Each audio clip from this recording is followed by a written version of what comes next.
Olá, tudo bem? Seja bem-vindo a mais um estudo da Palavra de Deus.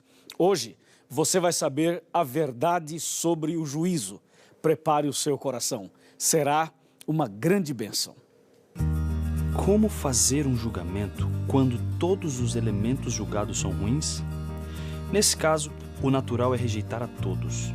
Afinal, todos apresentam problemas e não têm condições de serem considerados bons, a menos que aconteça uma troca, uma transformação. Uma transformação que pode ser considerada um milagre. Uma transformação que não depende dos itens transformados, mas daquele que é o único capaz de fazer o ruim ser transformado em bom. Que pode causar uma mudança tão grande a ponto de mudar a sentença final e transformar em aceito aquilo que antes seria rejeitado.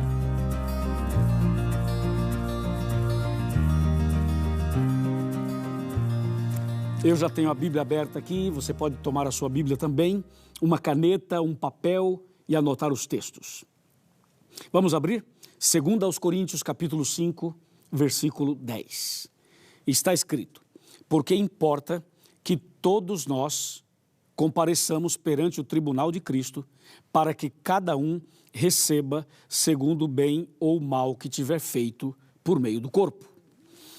Veja que texto esclarecedor. Ele fala o seguinte, que um dia todas as pessoas serão levadas perante o tribunal de Cristo.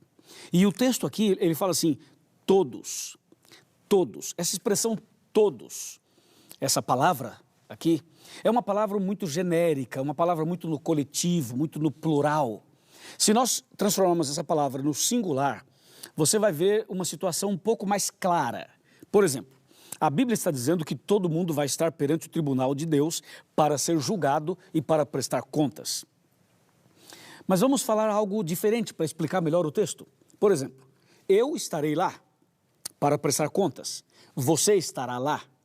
Todos os pastores, todos os sacerdotes, todos os bispos, o Papa, o pai de santo, a mãe de santo, os jogadores de futebol, os artistas de televisão, os cantores, as pessoas famosas, os políticos, as pessoas anônimas. Eu estou falando assim, citando vários nomes e cargos, para você ter uma ideia de que um dia todo mundo vai comparecer perante o tribunal de Deus para receber uma recompensa de acordo com aquilo que fez. E esse dia é o que a Bíblia chama de juízo final.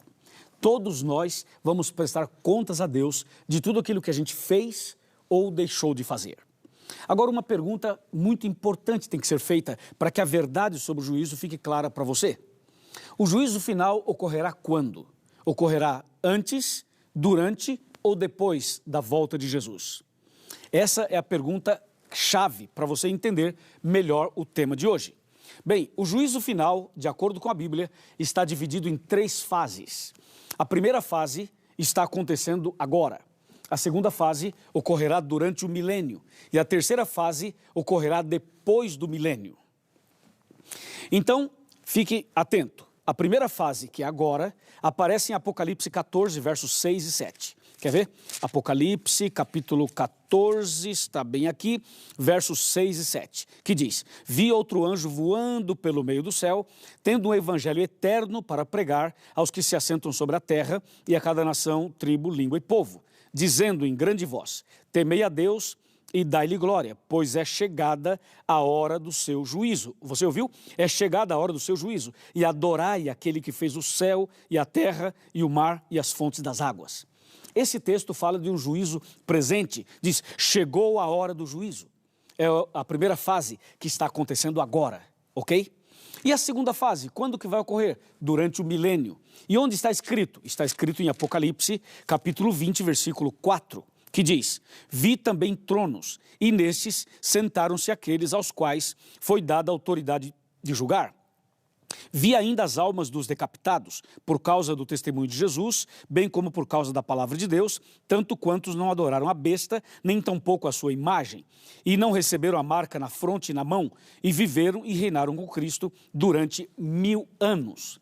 Esse juízo do verso 4 será durante os 1000 anos, como diz o próprio verso 4. E a terceira e última fase será depois do milênio. exatamente o que aparece aqui em Mateus capítulo 25, versículo 34 e 41. Mateus capítulo 25, está aqui verso 34. Então o rei dirá aos que estiverem à sua direita: vinde benditos de meu Pai, e entrai na posse do reino que vos está preparado desde a fundação do mundo. Amém. Olha agora o verso 41. Então o rei dirá também aos que estiverem à sua esquerda: apartai-vos de mim, malditos, para o fogo eterno, preparado para o diabo e seus anjos. Aqui você tem a terceira e última fase do juízo. Então lembre-se, são 3 fases. A primeira, que acontece agora, nós chamamos de juízo de investigação. A segunda, nós chamamos de juízo de comprovação. E a terceira, juízo de execução. Ficou claro isso para você? Acho que sim. Agora, é importante que você organize essa ideia das 3 fases do juízo. Das 3 fases. Vamos relembrar? A primeira fase está acontecendo agora, porque agora Jesus está num lugar santíssimo do santuário celestial, intercedendo por nós. Então essa primeira fase, como você pode ver, é a fase investigativa, é a fase de investigação. A segunda fase ocorrerá durante os 1000 anos, lá no céu. Durante os 1000 anos haverá a fase de comprovação, para tirar toda e qualquer dúvida. E a terceira fase ocorrerá depois do milênio, aqui na terra, quando Deus vai executar e vai dar a sentença final do juízo. Agora entenda uma coisa importante. Quem é quem no juízo final? Bem, na primeira fase do juízo, Deus é o juiz, ok? Jesus é o advogado de defesa. Satanás é o advogado de acusação. Os anjos são as testemunhas. Olha que interessante, os anjos são as testemunhas. E mais, a lei de Deus é a norma do juízo. E nós, os cristãos, os que conhecem a palavra de Deus, somos os réus. Na segunda fase, já muda um pouquinho.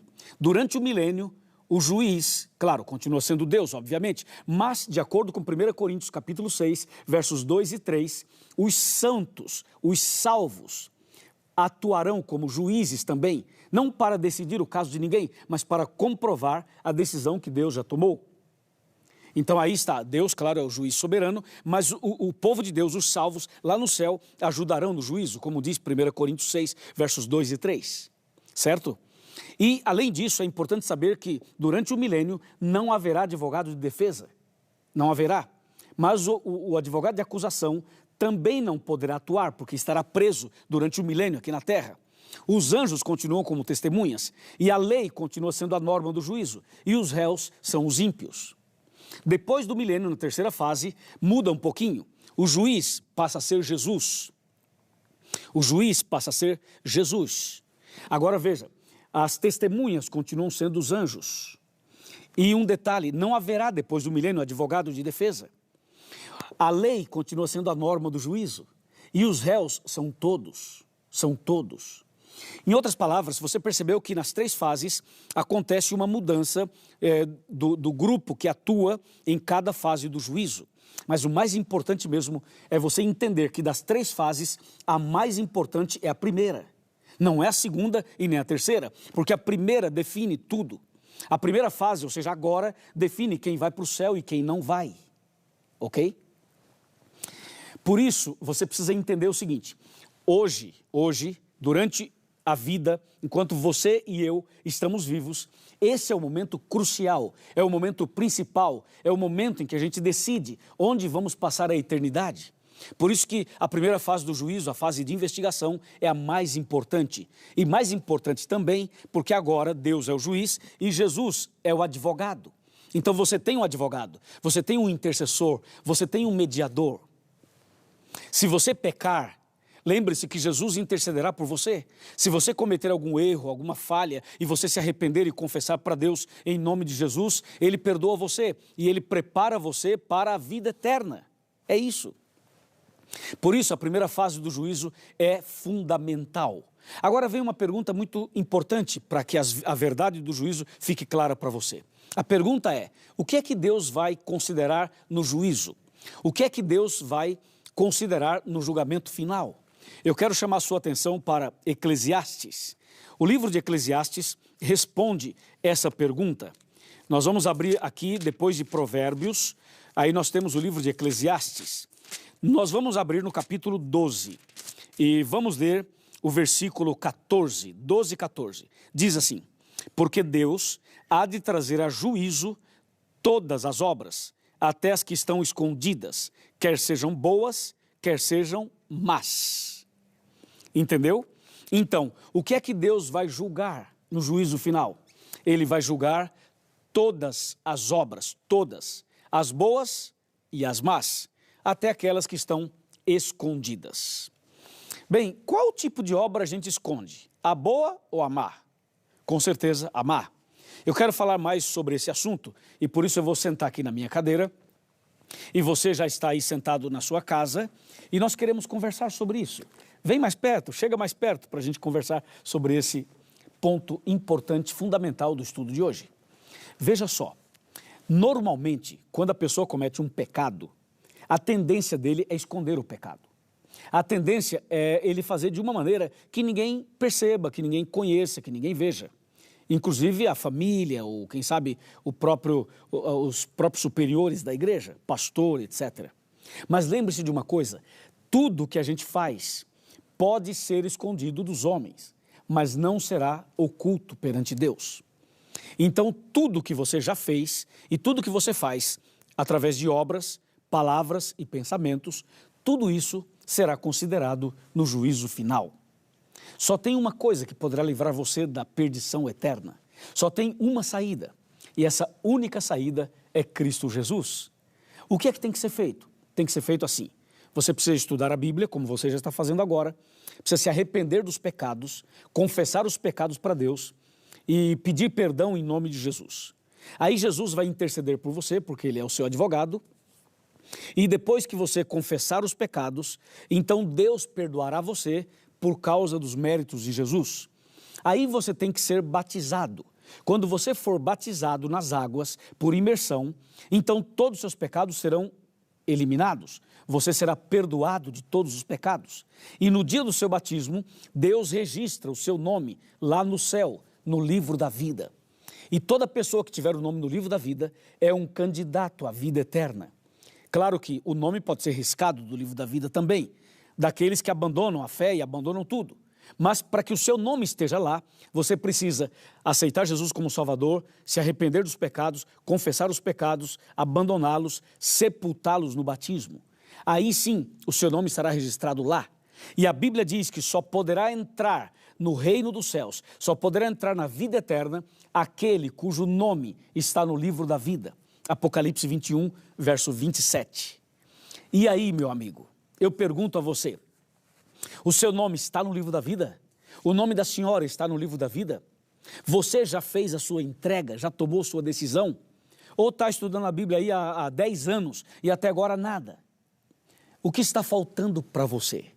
Lembre-se, no juízo final, Deus é o juiz, mas Jesus é o seu advogado. E agora, Jesus intercede por você.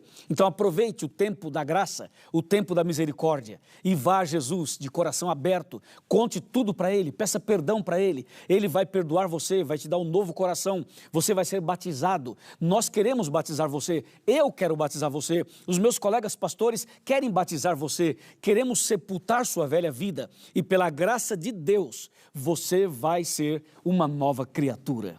Amém? Você aceita o batismo? Você quer ser batizado? Quer o seu nome no livro da vida? Vamos ver, se você quer mesmo, então fica em pé. Vai, fica em pé aí na sua casa. Vamos, levanta, meu amigo. Levanta desse sofá, fica em pé agora e diz, pastor, eu quero ser batizado. Vamos, irmã. Ô, irmã Maria. Irmã Maria, vamos, levanta, minha filha. Levanta. É agora a hora da sua decisão. Ei, você que é jovem, você que se afastou da igreja, está afastado da igreja, agora é hora de você voltar, é hora de você recomeçar, é hora de nascer de novo. Ei, você que chegou agora do trabalho, está assistindo o DVD, está cansado, Jesus está chamando você. Estou falando com você, meu amigo, que é evangélico, você que é católico, você que é espírita, você que não crê em nenhuma dessas igrejas, você que está vendo esse DVD, Jesus quer escrever o seu nome no livro da vida. Você pode fazer isso, você pode decidir. É agora, vamos, é agora. Venha aqui perto da televisão, venha perto do seu aparelho, venha em nome de Jesus. Vai vir ou não vai vir? Hã? Vai ou não vai? Vem, rapaz, não fica aí pensando não, levanta em nome de Jesus e vem. Eu vou orar por você, Deus vai te abençoar, seu nome vai estar lá e você também vai estar lá, no reino dos céus. Amém? Meus parabéns por essa linda decisão. Vamos orar. Querido Pai Celestial, obrigado pelo tema de hoje, obrigado por essa linda decisão. Eu entrego essa pessoa nas tuas mãos e que essa decisão seja verdadeira e permanente. Em nome de Jesus, amém.